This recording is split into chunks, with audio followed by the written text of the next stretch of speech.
Bismillahirrahmanirrahim. Assalamualaikum warahmatullahi wabarakatuh. Selamat sore, salam sejahtera sama rekan-rekan sekalian yang sudah hadir pada sore hari ini, Ibu dan Bapak para dosen di 3 fakultas yang kami undang pada sore hari ini, yaitu SAPPK, SBM, dan FSRD. Berbahagia sekali pada kesempatan sore kali ini kita berkumpul dalam rangkaian acara Safari Ram yang kami sudah lakukan.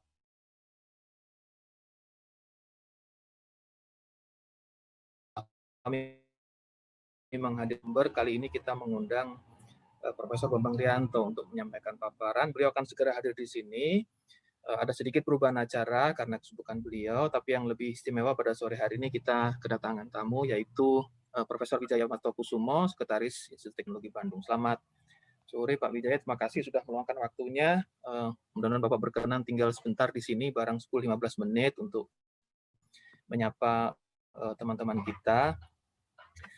Berdasarkan 2 pertemuan dari Safari Ramadan yang sudah kami lalui, kami mencatat 3 hal yang penting untuk kami sampaikan di sini, terutama supaya menjadi jelas apa sebetulnya kami inginkan. Kami ingin supaya pengetahuan tentang pemeringkatan ini dipahami oleh teman-teman dan ditanggapi secara proporsional, dan kita tahu betul bagaimana kalau secara administratif sebetulnya pemeringkatan yang cukup berpengaruh. Kita memang tidak sebelum peringkat kita itu bagus sekali gitu, sebelum kita menjadi 10 besar atau mungkin 100 besar, kita perhatikan indikator itu yang pertama. Yang kedua, nanti akan ada pemaparan mengenai apa yang disebut sebagai kontribusi fakultas sekolah terhadap penghitungan peringkatan. Ini berbeda dengan akreditasi. Kalau akreditasi itu satuan terkecilnya program studi. Tapi kalau universitas, jadi kita motif untuk mendownskill kinerja pemeringkatan ini ke fakultas sekolah, bukan seperti itu. Yang kami ingin tunjukkan fakultas sekolah terhadap pemeringkatannya ITB, kira-kira begitu.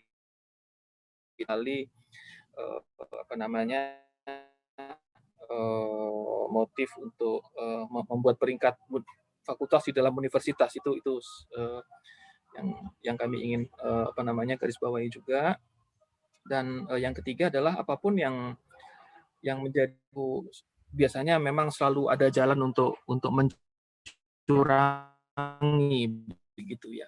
Selalu ada jalan untuk mencurangi. Oleh karena itu tentu kita perlu saya mengingatkan diri saya sendiri dan rekan-rekan juga bersama-sama bahu-membahu menjaga komunitas kita dan teman-teman kita supaya kita melakukannya dengan kesantunan dan kemartabatan. Jadi saya rasa ethics and dignity ini tetap harus kita pegang, karena itu kultur yang ingin kita bentuk.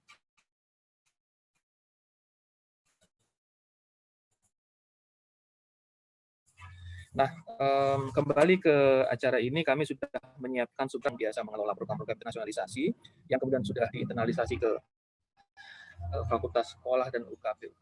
Ini ada Bu Yosi, ada Pak Hafiz, ada Bu Amirah, ada Pak Abai, ada Pak Ferry, dan dari pejabat-pejabat struktural yang terlibat di dalam transisi ini dari kantor sekretaris institut, karena pengelolaan reputasi ini akan ada di kantornya Pak Wijaya, itu ada Bu Vivin dan Pak Alven. Jadi kita akan segera selesaikan pembukaan saya 15.35 dan kita akan mendengar pengantar dari sekretaris institut. Sedianya kita mendengar paparan dari Profesor Bambang Rianto pukul 15.40. Tapi sepertinya beliau akan hadir berikutnya. Jadi nanti setelah pengantar dari Profesor Wijaya, mohon Bu Yosi bisa menyampaikan ya Bu, profil indikator peringkat fakultas sekolah ya Bu.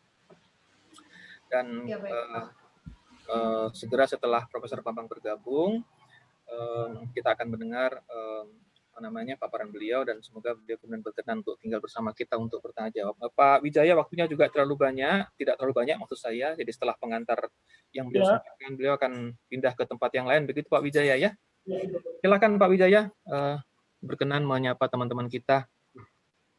Baik, terima kasih Pak Purbo, sebagai SPM, Pak. Sebagai SPM ya, Pak Purbo, terima SPM. kasih sudah mengundang saya. Bapak Ibu semua, Assalamualaikum warahmatullahi wabarakatuh. Salam sejahtera buat kita semua. Saya harap Bapak Ibu semua dalam keadaan sehat dan gembira ya. Jadi sehat dan gembira itu satu hal yang tidak bisa dipisahkan nih harusnya ya. Jadi kita harus gembira karena kita harus semangat ya, apalagi hari ini kita akan mendengarkan suatu materi yang menurut saya menarik ya. Jadi memang tadi sudah disampaikan kepada Bapak Ibu sekalian bahwa pada pertemuan ini kita akan mendengarkan paparan dari Pak Bambang Rianto ya sebagai pembicara tamu, tapi juga ada nanti yang akan menyampaikan materi. Ya, sebelum memberikan sambutan, saya ingin menyapa dulu rekan-rekan dosen dari SAPPK, dari SBM, dan dari FSRD. Semoga bisa bergabung ya, terutama yang muda-muda ini, Pak Purbo ya. Ini karena yang muda-muda ini kalianlah yang nanti akan meneruskan. Saya maksudnya Pak, saya muda. Oh iya, Pak Purbo juga masih muda, Pak Purbo masih muda. Iya. 40 itu dulu, Pak. Ya, jadi saya berharap meskipun sekarang masih sekitar 68, tapi harapan saya bisa sampai berapa ini biasanya? Rekornya 98, Pak, kalau nggak salah yang kedua 98 pernah. Berarti Pak. Masih 30 lagi ya. Oke. Baik ya, rekan-rekan dari 3 fakultas ini, saya kira ini kesempatan yang baik untuk memanfaatkan sekaligus kita ya silaturahmi tatap layar lah ya. Bapak Ibu berbicara mengenai reputasi akademik ini memang penting ya, apalagi dalam konteks pemeringkatan ya. Jadi reputasi akademik itu memang selalu dikonotasikan dengan atau dikaitkan dengan bagaimana risetnya, bagaimana programnya, bagaimana alokasi dana ya, bagaimana perencanaannya ya. Nah, ini saya kira ini juga menjadi salah satu hal yang menjadi penting di dalam upaya untuk membentuk sebuah academic reputation ya. Jadi apakah betul 100 tahun ini ITB reputasi akademiknya seperti yang kita bayangkan ya. Nah, ini juga barangkali bisa jadi salah satu diskusi ya. Jadi ini menurut saya nanti kita perlu untuk sama-sama bertanya kepada kita semua bagaimana kita masing-masing ini memberikan kontribusi ya. Jadi terkait dengan reputasi akademik ini ya, saya berharap Bapak Ibu sekalian ya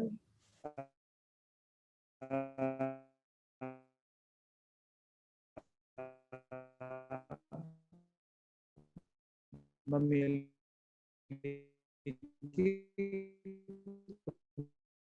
bersamaan, memiliki komitmen dan interaksi, kita harus saling berkomunikasi. Tidak saja dosen di KK, tapi dosen antar KK dalam prodi, dalam fakultas, bahkan antar fakultas ya. Nah, oleh karena itu kesempatan ini akan baik sekali sehingga Bapak Ibu nanti bisa melihat bagaimana sikap atau kontribusi kita ya. Dan satu lagi sebagai bagian terpenting di kalau kita berbicara sivitas akademika itu adalah yang namanya mahasiswa Bapak Ibu sekalian ya. Jadi ITB sebagai perguruan tinggi ini yang menjalankan Tridharma tidak bisa melepaskan komponen mahasiswa ya. Jadi Bapak Ibu juga harus melihat, mendengar ya, mencermati ya apa-apa saja yang menjadi concern dari mahasiswa kita ya. Bagaimanapun juga ITB saat ini sudah mengeluarkan ya beberapa financial support untuk melakukan penelitian yang salah satu persyaratannya melibatkan mahasiswa ya. Karena ini jadi penting ya. Jadi semua ini harus berpartisipasi di dalam meningkatkan reputasi akademik ya. Karena diyakini ini juga akan memberikan brand tersendiri ya terhadap ITB ya. Dan brand ini ya harus kita sosialisasikan ya. Harus mau kita sampaikan, harus mau kita diseminasikan sehingga kita juga bisa mendapatkan semacam memberikan informasi ya, bukan untuk menyombongkan diri, tapi kita harus sharing ya. Jadi sharing pengetahuan kita, sharing apa yang kita lakukan agar orang-orang juga tahu bahwa di ITB ya, khususnya di 3 fakultas ini, SHPPK, SM dan RSRD, kita melakukan suatu kolaborasi, kerjasama ataupun kegiatan-kegiatan yang melibatkan sejumlah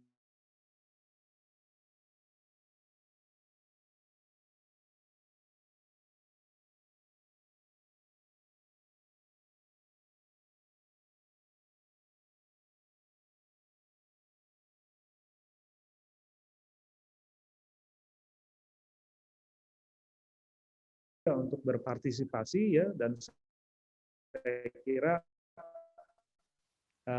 ini merupakan bagian dari implementasi apa yang kita sebut kalau di dalam Lensa itu ya, transformasi ya. Jadi transformasi itu ya kita tahu bahwa perubahan itu kan sebuah keniscayaan ya. Jadi kita nggak tahu setahun yang lalu bahwa akan ada COVID yang sampai membuat kita 1 tahun lebih hanya melakukan daring dan kegiatan terbatas ya. Jadi sesuatu yang berubah ini harus diantisipasi, dan saya pikir karena perubahan itu sebuah keniscayaan, maka Bapak Ibu harus selalu siap untuk mengantisipasi. Salah satunya dengan cara bertransformasi ya. Jadi ini adalah suatu hal yang tidak bisa tidak ya. Jadi kita harus mau sedikit-sedikit perubahannya terkontrol, terkendali, dan kita sama-sama bisa ikut secara bersamaan untuk menuju ke arah yang telah kita tetapkan.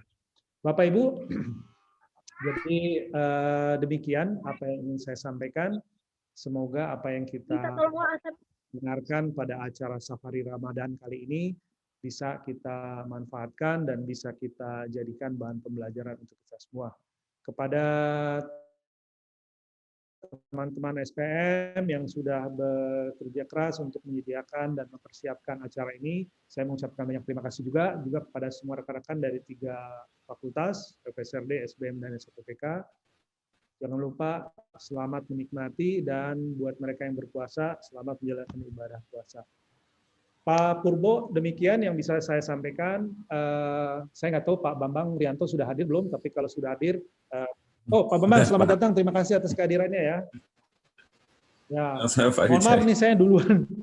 Ya, silakan Pak. Akan ada kegiatan lain, jadi nanti saya mohon maaf saya fading out ya. Jadi Bapak Ibu sekalian, sekali lagi selamat untuk bisa mendengarkan acara yang saya kira bagus sekali pada petang ini. Silakan, mangga. Wassalamualaikum warahmatullahi wabarakatuh. Waalaikumsalam warahmatullahi wabarakatuh. Terima kasih Pak Wijaya atas pengantarnya. Silakan Bapak untuk melanjutkan ke kegiatan yang berikutnya. Sebelum kita menuju ke narasumber utama kita, saya mengundang andalan kita ini di dalam tim pemeringkatan tahun ini, yaitu Hafiz Aziz Ahmad, PhD. Apa kepanjangannya PhD ini Pak Hafiz? Banyak kepanjangannya biasanya ya. Banyak Pak. Salah satunya apa Pak? Salah satunya? Pizza Hut Delivery Pak. Bukan permanent head damage ya? Itu juga termasuk kayaknya Pak. Itu termasuk. Oh jangan dong ya. Yang pertama saja kalau begitu. Okay. Baik, terima kasih. Saya tidak ingin berlama-lama. Silakan Pak Hafiz untuk memoderatori acara ini. Sengaja kami mengundang beliau. Beliau adalah keluarga PSRD yang rankingnya di ITB paling bagus gitu ya. Tapi kalau ditanya kenapa ya Pak Hafiz ya? Nah nanti Pak Hafiz punya jawabannya itu ya. Begitu ya, ada jawabannya nanti. Silakan Pak Hafiz, saya serahkan acaranya kepada Bapak. Selamat sore, selamat bekerja. Terima kasih Pak Purbo. Selamat sore rekan-rekan sekalian. Nah, terima kasih atas kehadirannya pada petang hari ini. Baik, hari ini ada 2 mata acara utama ya. Jadi pertama adalah paparan dari narasumber kita Pak Bambang Rianto mengenai pentingnya pemeringkatan ya, khususnya bagi ITB. Lalu akan dilanjutkan dengan paparan mengenai profil indikator peringkat dari fakultas dan sekolah yang akan disampaikan oleh Bu Yosi Agustina Hidayat. Lalu setelah itu akan kita lanjutkan dengan sesi tanya jawab, dan jika ada pertanyaan selama masa paparan, mungkin silahkan Bapak dan Ibu bisa menyampaikannya lewat kolom chat yang ada di Zoom. Baik, untuk mempersingkat waktu, saya akan mempersilahkan Pak Bambang Rianto, narasumber kita untuk petang ini, untuk bisa memberikan paparannya mengenai pentingnya pemeringkatan ya terutama dari sudut pandang ITB. Mungkin silahkan Pak Bambang. Terima kasih. Baik, terima kasih Pak Hafiz. Selamat sore. Assalamualaikum warahmatullahi wabarakatuh. Izin saya men-share bahan paparan ringkas.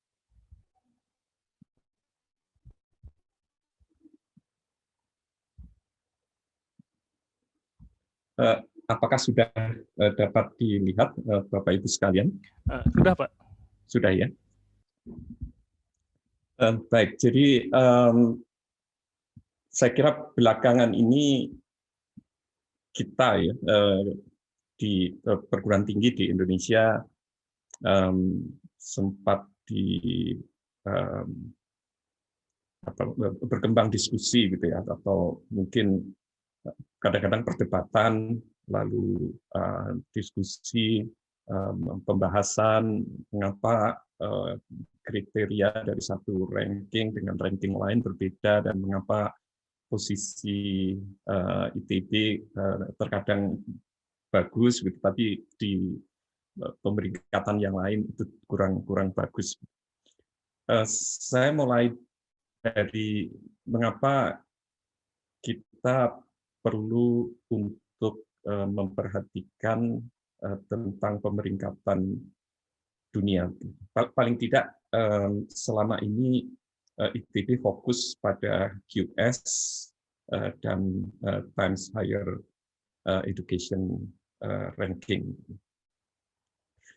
Yang pertama, menurut pendapat saya, pemeringkatan dunia itu penting karena dengan pemeringkatan dunia itu kita dapat melakukan benchmarking terhadap universitas baik di dalam negeri maupun di luar negeri.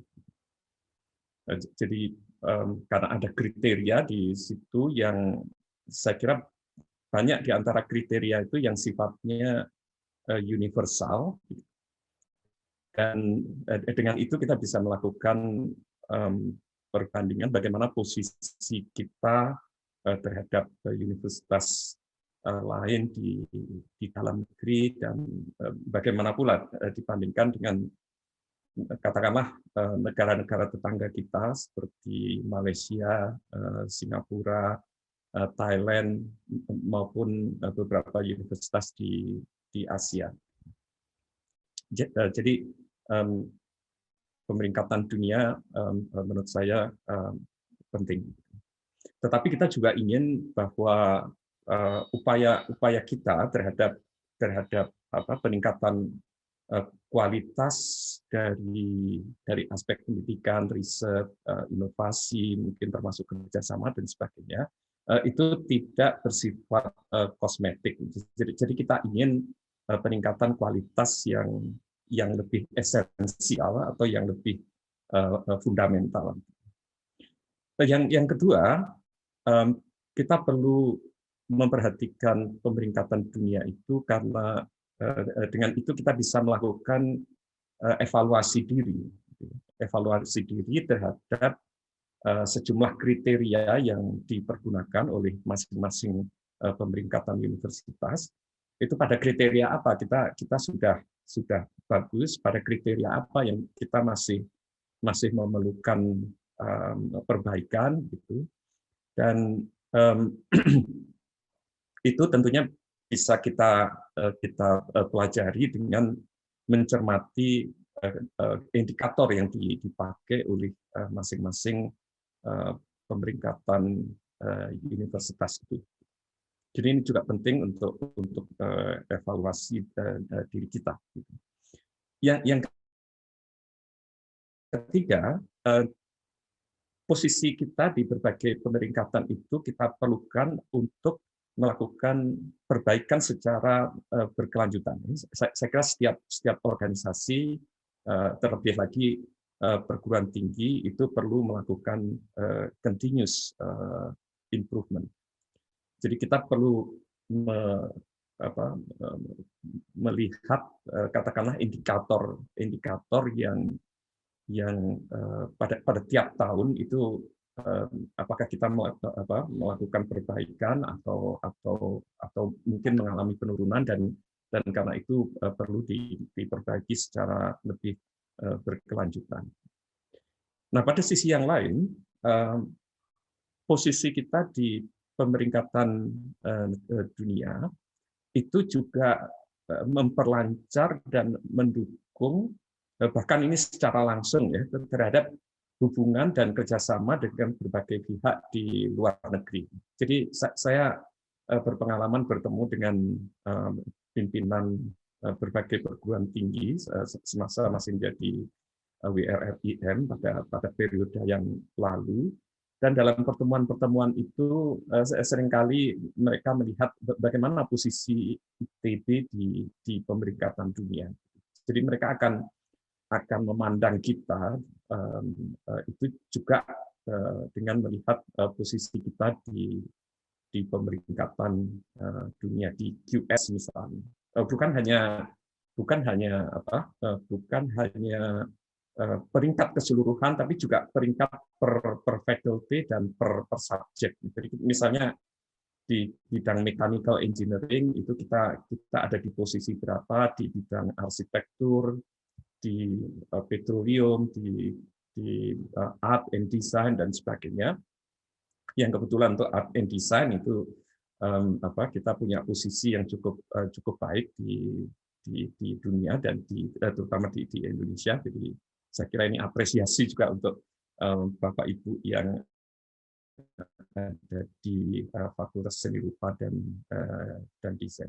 Jadi ini akan memperlancar dan mendukung hubungan kerjasama kita. Baik kerjasama yang sifatnya untuk pendidikan, joint degree, double degree, maupun yang sifatnya riset dan inovasi. Nah, tentu saja visi ITB sebagaimana yang sudah disampaikan oleh Ibu Rektor kita sebagai globally respected dan locally relevant university itu juga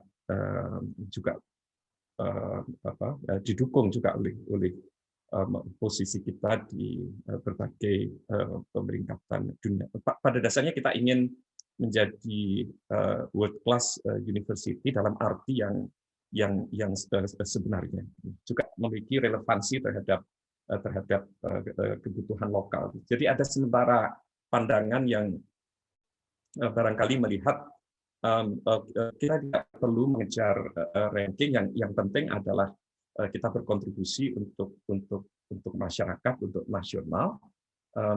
Itu pada dasarnya menurut saya bukan sesuatu yang bertentangan, tapi justru saling mendukung, karena kontribusi kita kepada masyarakat, kepada industri, BUMN dan institusi yang lain itu justru secara tidak langsung akan meningkatkan reputasi kita, gitu ya, sebagaimana yang saya kira tema yang saat ini sedang diusung oleh SPM dalam acara Safari Ramadan.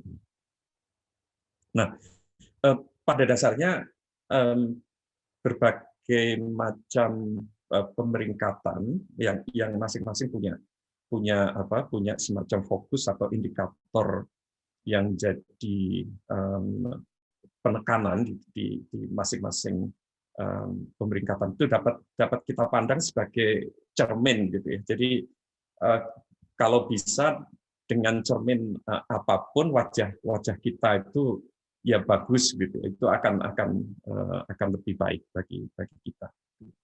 Nah, sedikit saya ke apa metodologi yang dipakai oleh QS, barangkali nanti detailnya akan disampaikan oleh tim SPM.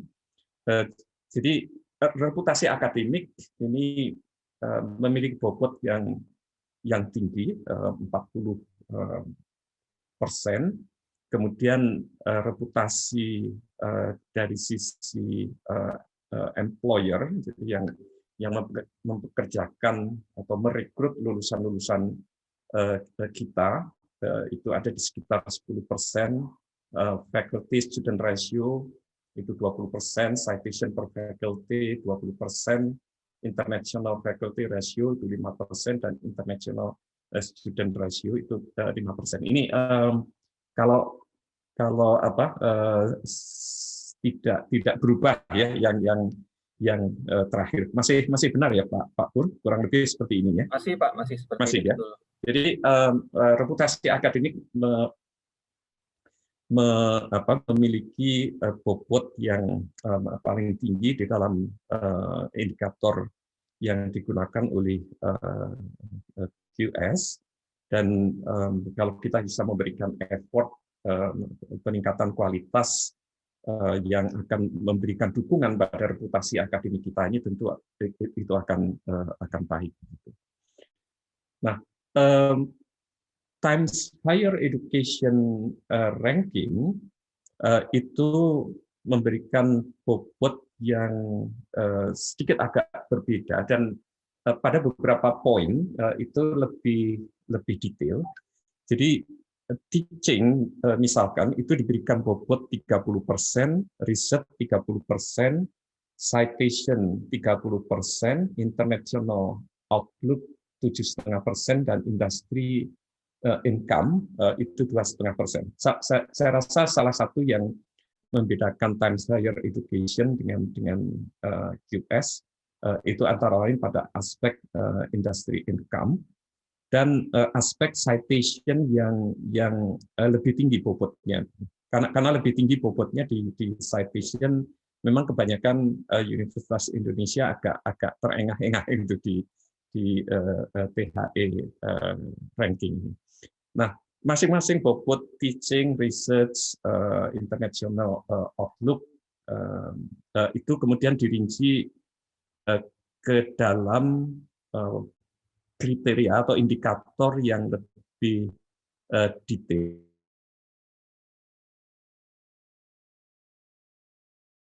Jadi misalkan untuk teaching, itu kemudian di riset juga ada reputation survey masing-masing dengan bobotnya sendiri. Kemudian masih di dalam aspek teaching, kalau di QS tadi itu lebih menekankan pada faculty student ratio ya, yang tadi kita lihat sekitar berapa 20% gitu. Di sini di Times Higher Education Ranking itu mengambil porsi 4,5%. Lalu ada doctorate to bachelor's ratio, doctorate awarded to academic staff ratio, dan institutional income. Jadi Times Higher melihat teaching itu ke dalam indikator-indikator yang lebih rinci. Sementara research dan citation dibedakan. Jadi citation mengambil porsi 30%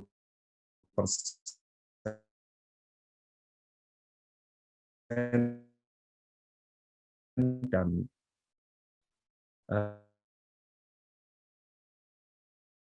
riset dan rekur publication per faculty gitu, itu yang mengambil porsi sebesar 6%. Ini Times Higher Education Ranking metodologi, dan sebagaimana Bapak Ibu barangkali sudah ketahui, QS ranking mungkin pada 6 atau 7, 8 tahun yang lalu itu bertengger tetap di sekitar 460, 470, dan kemudian kita melakukan upaya perbaikan. Saat ini ranking kita ada di sekitar 330 gitu, jadi naik turun, tapi kita relatif stabil di ranking 330, 350. Sementara untuk Times Higher Education Ranking itu kita pernah di peringkat sekitar 800, gitu, tapi kembali ke 1000, kurang lebih ada di sekitar itu. Nah, baik US maupun Times Higher Education Ranking, sebagaimana tadi saya sampaikan, itu juga memiliki pemeringkatan yang lebih spesifik per bidang. Kemudian Times Higher Education Ranking belakangan ini juga mengeluarkan impact ranking gitu yang didasarkan pada aktivitas kita terkait dengan Sustainable Development Goals, dan karena itu khususnya dalam Times Higher Education Impact Ranking itu kontribusi kita kepada society atau kepada masyarakat, ke industri, dan berbagai macam institusi yang lain itu dipandang penting. Nah, tadi saya sampaikan bahwa alangkah baiknya menghadapi berbagai macam pemeringkatan itu kita melakukan peningkatan kualitas pada aspek-aspek yang menurut hemat saya merupakan aspek fundamental dari kemajuan perguruan tinggi. Karena mungkin Bapak Ibu juga mengamati ada beberapa universitas yang lebih memilih untuk menyampaikan data-data yang bersifat kosmetik gitu ya, hanya untuk bahwa peringkatnya itu tinggi atau naik atau baik gitu. Tetapi saya rasa yang lebih esensial itu perlu untuk ditingkatkan kualitasnya, dan ini sangat relevan dengan apa yang sudah disampaikan di Renstra begitu tentang perbaikan kualitas dari beberapa aspek yang penting gitu. Ini yang menurut pandangan saya lebih perlu untuk ditingkatkan kualitasnya, karena aspek-aspek yang fundamental ini akan lebih berjangka panjang gitu. Jadi yang pertama adalah yang terkait dengan riset, dengan publication, dengan citation, dan dengan aspek-aspek yang menyangkut inovasi. Jadi hasil riset yang katakanlah dapat dikomersialisasikan atau menghasilkan startup atau dapat dikontribusikan kepada industri. Kemudian hal lain yang saya kira merupakan hal yang fundamental di perguruan tinggi adalah terkait dengan kualitas pendidikan, pelaksanaan pendidikan, kurikulumnya, dan terutama adalah lulusan yang dihasilkan, karena lulusan ini nanti akan diserap oleh katakanlah employer kita, dan employer nanti akan memberikan pandangan tentang quality dari lulusan ITB dalam hal ini. Kemudian aspek fundamental yang lain menurut pendapat saya adalah yang terkait dengan sumber daya atau SDM. Saya kira dalam SDM itu kita bersyukur kita mendapatkan dosen-dosen yang katakanlah memiliki kualitas yang sangat baik, dan belakangan ini juga ada rekrutmen dosen yang difokuskan untuk dapat mendukung riset dan publikasi kita yang kemudian direncanakan untuk di-attach ke pusat dan pusat penelitian sebagai dosen tidak tetap ITB. Tentu yang terkait dengan sumber daya adalah modernisasi dari fasilitas, yang ini akan memerlukan anggaran yang cukup besar. Yang juga penting adalah tata kelola, begitu. Jadi governance dari universitas, termasuk pendataan berbagai macam kegiatan dan indikator yang kita gunakan di dalam Renstra, itu juga kita perlu memiliki tata kelola yang baik. Berikutnya adalah kontribusi kita kepada masyarakat atau kepada industri. Ini alih-alih bertentangan dengan pemeringkatan, justru menurut saya ini sangat memberikan dukungan terhadap posisi kita di berbagai pemeringkatan universitas dunia. Yang tidak kalah pentingnya tentu saja adalah kerjasama, baik dengan industri di dalam negeri, dengan pemerintah, dengan BUMN, dengan komunitas, maupun dengan lembaga-lembaga di luar negeri, begitu, dan internasionalisasi, begitu, yang terkait dengan dosen asing maupun mahasiswa asing, bukan hanya dari sisi jumlahnya, tetapi hal yang lebih penting lagi adalah munculnya cross culture interaction itu antara mahasiswa kita dengan katakanlah mahasiswa dari luar, maupun dengan dosen-dosen dari luar yang berkiprah di ITB.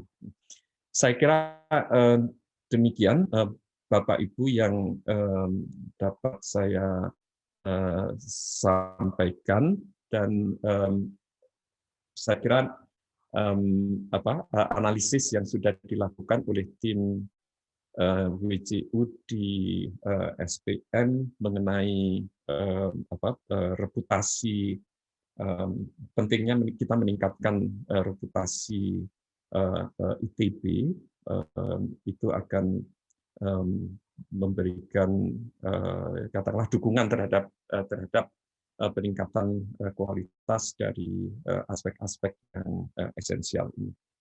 Demikian saya sampaikan, kurang lebihnya mohon maaf. Saya kembalikan kepada moderator. Terima kasih. Baik, terima kasih.